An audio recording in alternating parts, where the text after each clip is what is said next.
வணக்கம் என் நாரின் நட்புகளே, சகோதர சகோதரிகளே, எனது அருமை மாப்பிள்ளைகளே. உங்ககிட்ட முதல்ல ஒரு உண்மையை சொல்ல நான் விரும்புகிறேன். அதாவது, எனக்கு பொய் பேச வராது. எனக்கு பொய்யின்னா என்னன்னு தெரியாது. இதை சொல்லும்போதே ஒரு 10 பேர் டைப் அடிச்சுக்கிட்டு இருப்பாங்க. பரதேசியே, நீ பொய்யினாலே நீ தானடா முழு மொத்த உருவம்னு சொல்லி நேரம் அடிக்க ஆரம்பிச்சிருப்பாங்க. ஒரு பக்கம் இருக்கட்டும், அவங்க சொல்கிறவங்க சொல்லிக்கிட்டு தான் போவாங்க. என்னுடைய ரியாலிட்டி கேரக்டர் என்னங்கிறது என் தங்கச்சிகளுக்கு புரிஞ்சால் போதும். நான் நல்லவன், வல்லவன், இயல்பானவன், யதார்த்தமானவன், எதுவுமே வெகுளித்தனமாக பேசுகிறவன் அப்படிங்கிறது என் தங்கச்சிகளுக்கு தெரிஞ்சால் போதும். நான் யாரையுமே குற்றம் குறை சொல்ல விரும்பலை. சொல்கிறவன் போற்றுவார் போற்றற்றும், தூற்றுவார் தூற்றற்றும், அதுங்கிறது நடந்துக்கிட்டு தான் இருக்கும். சரியா? அதனால் நான் அதை பற்றிலாம் கண்டுக்க போகிறதில்ல. எனக்கு பொய் பேச வராது. எனக்கு பொய்னா என்னன்னு தெரியாது. அவ்வளவுதான் நான் சொல்லுவேன். இது தெரிஞ்சிருந்தா நேற்று காலையில் சூர்யா கூட போய் இந்த செல்ஃபோன் வாங்கின விஷயத்த சாயங்கால அளவில் எல்லா பேரும் கேட்டிங்க. நானும் சரின்னு சொல்லி ஆரம்பத்தில் நான் மறுத்தேன். எனக்கு அப்படியே உள்ளுக்குள்ளே ஒரு மன உளைச்சல் குடைச்சல். ஐயையோ, நம்ம வாழ்க்கையில் முதல் தடவையாக பொய் பேசுகிறோம், இது தப்பு அப்படின்னு சொல்லி உறுத்துறதுனால தான் கடைசியில் லைவ் முடிகிறதுக்குள்ளேயே உண்மையை உடைச்சிட்டேன். ஆமாம், நான் தான் போனேன், சூர்யா கூட போனேன், செல்ஃபோன் வாங்க போனேன் அப்படின்னு சொல்லி உண்மையை உடைச்சிட்டேன். ஆனால் ஒன்று நான் சொல்கிறேன் கேட்டுக்கங்க, ஒரு கண்ணில் வெண்ணையும் ஒரு கண்ணில் சுண்ணாம்பும் நான் வைக்க மாட்டேன். நான் நல்லவேங்கிறதுக்கு உதாரணம் தான் இப்போ இந்த நான் போட்டுக்கிட்டு இருக்கிற இந்த வீடியோ. இதில் இப்போ உங்களுக்கு நான் இப்போ நீங்கள் எல்லோரும் என்னை பெருமையாக பேசுவீங்க பாருங்களேன். பக்கத்தில் இருந்தீங்கன்னா கட்டி பிடிச்சி எனக்கு ஒரு முத்தம் கொடுப்பீங்க, இல்லைன்னா பொன்னாடை பொறுத்துவீங்க. அப்படி ஒரு செயலை இப்போ நான் செஞ்சுட்டு உட்காந்துருக்கேன் தெரியுமா? சூர்யாவுக்கு தான் செல்ஃபோனை ஏன் சுமிக்கு வாங்கி கொடுக்கக்கூடாதா? எனக்கு அப்படியே தலையெல்லாம் அப்படியே பிச்சுக்கிட்டு அப்படியே மண்டை மூளையெல்லாம் குடஞ்சிக்கிட்டு, இது நம்ம செய்கிறது தப்பு. என்ன இருந்தாலும் சுமியோடைய அழுக கண்ணீர் நேற்று லைவ் முடிஞ்சதுக்கப்புறம் என்ன இருந்தாலும் நான் ஒரு வாரமாக செல்ஃபோன் கேட்டுக்கிட்டு இருக்கேன். எனக்கு வாங்கி கொடுக்காம சும்மா அவள் ஒண்ட வந்த பிடாரி அவளுக்கு போய்கிட்டு நீங்கள் அந்த நாதாரிக்கு போய் செல்ஃபோன் வாங்கி கொடுத்துருக்கீங்க. நான் சொல்கிறேன் இவ்வளோத்துக்குப்பா, 0% வாங்கி கொடுத்துருக்கேன்ப்பா. அதுவும் என் அக்கௌண்ட்டில் வாங்கலை, அவள் அக்கௌண்ட்லேயே வாங்கியிருக்கா. 1100 தான்ப்பா முன்பணம் கட்டியிருக்கா. அப்படி இப்படின்லாம் நான் சொல்கிறேன். ஆனால் எதையுமே நம்பலை. அவள் தான் 48,000 செல்ஃபோன் வாங்கியிருக்கேன்னு சொல்லி உண்மையை உடச்சி விட்டுட்டால்ல. அப்புறம் எதுக்கு நீங்கள் பொய் சொல்கிறீங்க? எல்லா காசையும் அவளுக்கே செலவு பண்ணுறீங்க. இப்போ தான் நகையை திருப்பி கொடுத்துருக்கீங்க. திருப்பி இப்போ செல்ஃபோனு எல்லாமே. அப்படின்னா அப்போ நாங்கள்லாம் எதுக்கு இருக்கிறோம்? என்னை நீங்கள் பொண்டாட்டியாக மதிக்கிறீங்களா? இல்லை உண்மையிலே நீங்கள் யார்?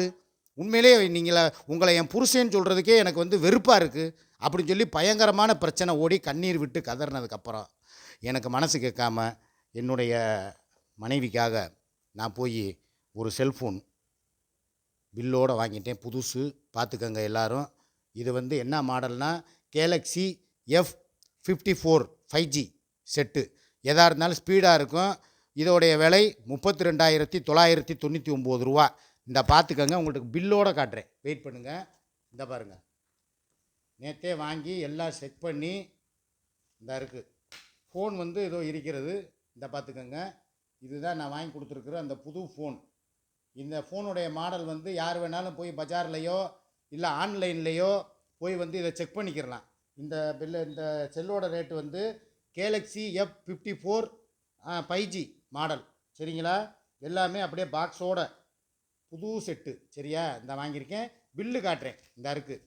ஒரு செல்லு வாங்கினா அதுக்கு பில்லு இருக்கும். புது செல்லு ரொக்கத்துக்கு ரெடி கேஸுக்கு.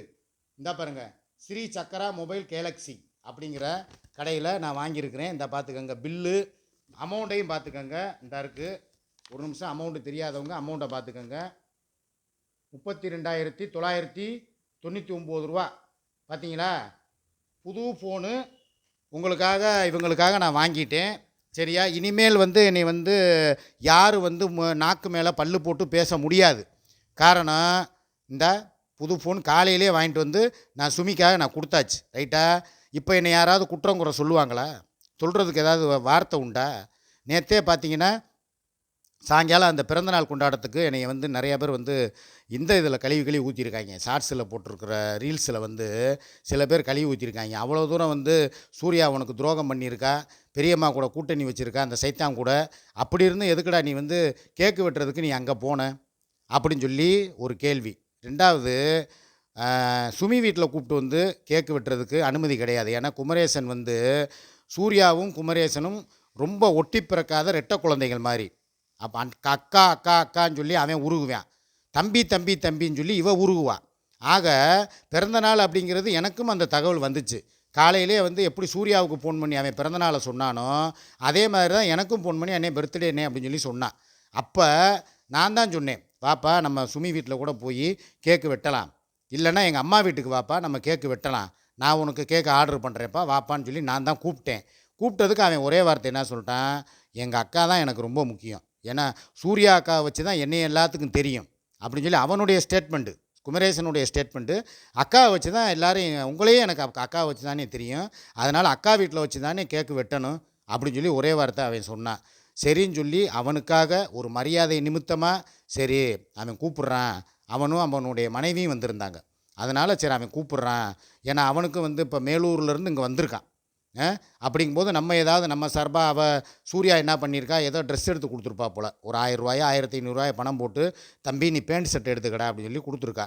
அதே மாதிரி நான் வந்த உடனே என்கிட்ட நானும் அதே மாதிரி எதை உனக்கு என்னப்பா வேணும்னு கேட்டேன். இல்லைண்ணே அக்கா எனக்கு பேண்ட் ஷர்ட் எடுத்து கொடுத்துட்டாங்க அப்படின்னா நான் உடனே ஒரு கேக் ஆர்டர் பண்ணி குமார் குட்டின்னு சொல்லி போட்டு ஒரு கேக் ஆர்டர் பண்ணி அவனுக்காக நான் தான் ப்ரெசென்ட் பண்ணேன். கேக்கு வெட்டக்கூடிய இடம் வந்து செலக்ட் பண்ணும்போது எங்களால் மேலூருக்கு போக முடியாது, அதனால் சூர்யா வீட்டில் தான் வச்சு கேக்கு வெட்ட வேண்டிய ஒரு சந்தர்ப்ப சூழ்நிலை. அதனால தான் நான் அந்த வீட்டு வாசப்படியை போய் மிதிச்சேனே தவிர எனக்கா அங்கே போகணுங்கிற ஐடியாவே கிடையாது. நீங்களே நல்லா பார்த்துருப்பீங்க, என் தங்கச்சிங்க என் மாப்பிள்ளைங்க எல்லோரும்.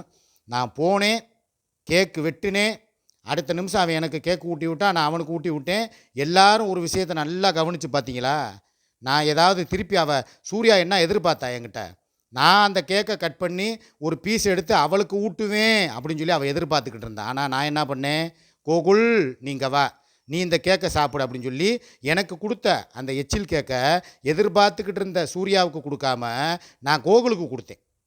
அதுக்கு காரணம் என்ன, அவன் மேலே உள்ள வெறுப்பு தானே தவிர வேறு விருப்பு கிடையாது. நான் எதுக்காக போனேன், எனக்கு அங்கே போகிறதுக்கு ஒரு துளி கூட ஐடியா கிடையாது. சுமிக்கிட்ட கூட நான் சொன்னேன், எப்பா நாங்கள் போவா வேணாமா அப்படின்னு கேட்டேன். சுமி எனக்கு பெர்மிஷன் கொடுத்ததுக்கு அப்புறம் தான் நான் போனேன். சரிங்க போங்க, போனால் போங்க, நீங்களாம் அங்கே போய் இப்போ ஒரு வாரம் ஆக போகுது, சரி ஒரு எட்டு போய் என்ன ஏதுன்னு சொல்லி பார்த்துட்டு வாங்க அப்படின்னு சொல்லி சொன்னதுக்கப்புறம் நான் கிளம்புனேன். சரியா, அதனால் நான் என்ன சொல்ல வர்றேன் அப்படின்னா, ஒருத்தவங்களை நான் எதிரியாக நினச்சிட்டேன்னா அவங்க கடைசி வரைக்கும் எனக்கு எதிரி தான். இதற்கு வந்து சூர்யா மாத்திரம் விதிவிலக்கு கிடையாது, அவளும் எனக்கு 100க்கு 100 எதிரி தான். சரியா, இப்போ சொல்கிறேன் நான் கேட்டுக்கங்க. கேக்கு வெட்டினதுங்கிறது ஒரு சந்தர்ப்ப சூழ்நிலை. ரொம்ப பேர் வந்து என்கிட்ட வந்து வாட்ஸ்அப்பில் வந்து நேற்று ஏன் இப்படி கேட்குறீங்க, கேக்கு வெட்டிட்டு வீட்டு வாசல் வந்து வெளியில் இருக்குது, அதை விட்டுட்டு கக்குசுக்குள்ள எதுக்கு மாமா போகிற அப்படின்னு சொல்லி எதுக்குடா கேட்குறீங்க. நான் கேட்குறேன், ஏண்டா பரதேசி பயல்களா, கேக்கு வெட்டினோடனே எனக்கு லேசாக இயற்கை உபாதை வந்துச்சு, ரெஸ்ட் ரூம் போகணும்னு தோணுச்சு, அதுக்காக இந்த பக்கம் போகிறதுக்கு பதிலாக இந்த பக்கம் போயிட்டேன். எனக்கு என்ன வீட்டு வாசல் இங்கிட்டு இருக்குங்கிறது தெரியாதா, வீட்டு வாசல் ஏன்டா இந்த பக்கம் இருக்குது, நான் ஏன் அங்கிட்டு ஏன்டா போகிறேன் கக்குசுக்குள்ளே போய்கிட்டு அப்புறமா லைவ் முடிஞ்சோடனே நீ அப்படியே குடும்பத்தோட கும்மாளம் அடிக்கிறதுக்கா அப்படின்னு சொல்லி நீங்கள் சில பேர் என்கிட்ட கேட்குறீங்க. எனக்கு நான் உண்மையை இப்போ நான் உங்கள்கிட்ட உடைக்கிறேன். நான் ஸ்டார்டிங்கில் சொன்ன மாதிரி வீடியோவில் சொன்ன மாதிரி இப்போயும் சொல்கிறேன், உண்மையை உங்கள்கிட்ட உடைக்கிறேன். எனக்கு பொய் பேச வராது, எனக்கு இயற்கை உபாதை, எனக்கு கக்குசுக்கு அர்ஜெண்ட்டாக வந்ததுனால நான் அப்படியே லேசாக கசிஞ்சிச்சு, நான் போயிட்டு கழுவிட்டு வர இங்கே ஒரு 1/2 மணி நேரம் ஆச்சு. சரி, நான் எப்பயுமே பாத்ரூம் போனால் நிறுத்தி நிதானமாக போகிறவன், போயிட்டு வர்றதுக்கு 1/2 மணி நேரம் ஆச்சு, அதுக்குள்ளே அவள் லைவை முடிச்சிட்டா. நான் அதுக்கப்புறம் என் காலில் விழுந்து அவள் எவ்வளோ கெஞ்சினா கெதறினா தெரியுமா, சிக்கா ரொம்ப நாள் கழித்து வந்திருக்கீங்க, ஏன் இருங்க, இந்த கேக் வாங்கியிருக்கு சாப்பிட்டாச்சு, ஏதாவது உங்களுக்காக வந்து 2 வெங்காய தோசை ஊற்றி தரேன், சாம்பார் இருக்குது, எல்லாம் சாப்பிடுங்க, இல்லை உங்களுக்கு எதாவது பிரியாணி வேணுமா, சிக்கன் வேணுமா, ஏதாவது சாப்பிடுங்கன்னு சொல்லி காலில் விழுந்து கெஞ்சினாங்க.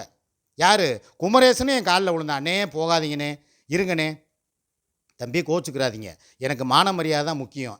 இந்த வீட்டில் இவ்வளோ தூரம் வந்த சைத்தான் கூட போய் வந்து கூட்டணி வைக்கிறவகிட்ட போய்கிட்டு நான் உட்காந்து பேசவா, நான் எங்கேயாவது உட்காந்தேனா பார்த்தீங்களா, எல்லோரும் நல்லா நோட் பண்ணணும், நான் உட்காரவே இல்லை, நான் போனேன் அப்படியே நின்றுக்கிட்டே அப்படியே ரஜினிகாந்த் ஸ்டைலில் போய் நின்று கேக்கு வெட்டினேன், ஊட்டி விட்டேன், அடுத்த நிமிஷம் என் சுமியை பார்க்க போகணும்னு சொல்லி கிளம்பி வீட்டில் வந்து படுத்தேன். நான் 10 மணிக்கு லைவ் போடுறேன்னு சொன்னது கூட நெட்வொர்க் பிரச்சனையாக இருக்குங்க, என் செல்லு ஒர்க் ஆகலைங்க, வேணாங்கன்னு சொல்லியது இதே சுமி. சரி ஏன் ஃபோனில் போடுறேன்ப்பா அப்படின்றதுக்கு வேணாங்க, அப்படிலாம் உங்கள் மாப்பிள்ளைங்களும் உங்கள் தங்கச்சிங்களும் உங்களை 100க்கு 100 நம்புவாங்க. நீங்கள் எதுக்கு உட்காந்துக்கிட்டு 10 மணிக்கு நீங்கள் எங்கே தான் இருக்கீங்கிறது எல்லாருக்கும் தெரியும். வேணும்னா நான் கம்யூனிட்டி போஸ்ட்டு போடவா அப்படின்னு சொல்லி கேட்டாங்க, நான் வேணான்ட்டேன், வேணாப்பா நான் காலைல என் தங்கச்சிகள்கிட்ட பேசிக்கிறேன்ட்டேன். ஆக என்னைக்கு நான் வந்து சூர்யாவை வெறுத்து ஒதுக்குனேனோ அதோடு முடிஞ்சு போச்சு அவளுடைய சகாப்தம். ரைட்டா, இனிமேல் எனக்கு என் குடும்பம், என் மனைவி, என் குழந்தைகள், என் பேரன் தான் முக்கியம். சரியா? இந்த செல்ஃபோனு நான் வாங்கி கொடுத்துட்டேன். யாருமே இனிமேல் வந்து என்னை குற்றம் சொல்ல முடியாது. 32,999 ரூபா. சரியா? மாடல் போய் ஆன்லைனில் போய் செக் பண்ணிக்கிறலாம். இந்த மாடல் வந்து கேலக்ஸி F54 5G. ரைட்டா? இதுதான் உண்மை. பில்லோடு வாங்கிட்டேன். ரைட்டா? இனிமேல் யாரும் என்னை நாக்கு மேலே பல்லு போட்டு பேசாதீங்க. சூர்யாவுக்கு வாங்கி கொடுத்துட்டாரு, இங்கே வாங்கி கொடுக்கலன்னு சொல்லாதீங்க. சூர்யாவுக்கு நான் கூட தான் போனேன். ஏன்னா வந்து அவளுக்கு அட்ரஸ் ப்ரூஃபு எதுவுமே இங்கே கிடையாது.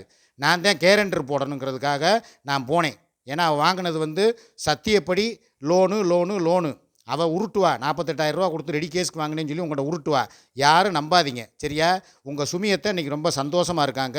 இனிமேல் அவங்க வீடியோக்கள் எல்லாமே வந்து மிக தெளிவாக 4D HD குவாலிட்டியில் சோனி பிக்ஸில் வந்த மாதிரி நல்லா வரும்.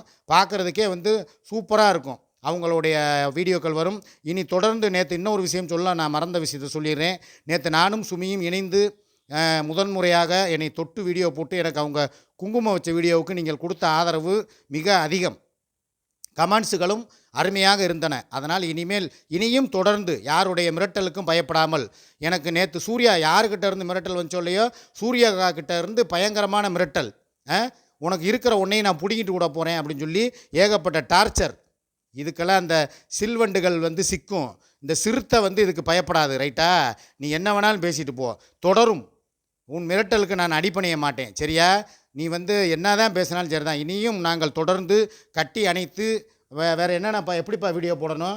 தொட்டு தழுவி எப்படி வீடியோ போடணும்? தழுவி வேணான்ட்டாங்க. சரி, வீடியோக்கள் வரும், அவ்வளவுதான். ரைட்டா? எல்லோரும் பார்த்து என்ஜாய் பண்ணுங்கள். இன்றைக்கி வந்து நான் ஒரு நல்ல காரியம் பண்ணியிருக்கேன். கமெண்டில் யாரும் என்னை கழுவி ஊற்றக்கூடாது. ரைட்டா? நல்ல விஷயம் செஞ்சுருக்கேன். சுமியத்தைக்கு இன்றைக்கி செல்ஃபோன் வாங்கி கொடுத்தது ஒரு உலக சாதனை. ஸோ நீங்கள் என்ன பண்ணுறீங்க? எல்லோரும் எனக்கு இன்றைக்கி நல்ல கமெண்ட்டாக போடுறீங்க. ஓகேவா? நன்றி. மீண்டும் மாலை 6 மணி லைவில் சந்திப்போம். பாய்.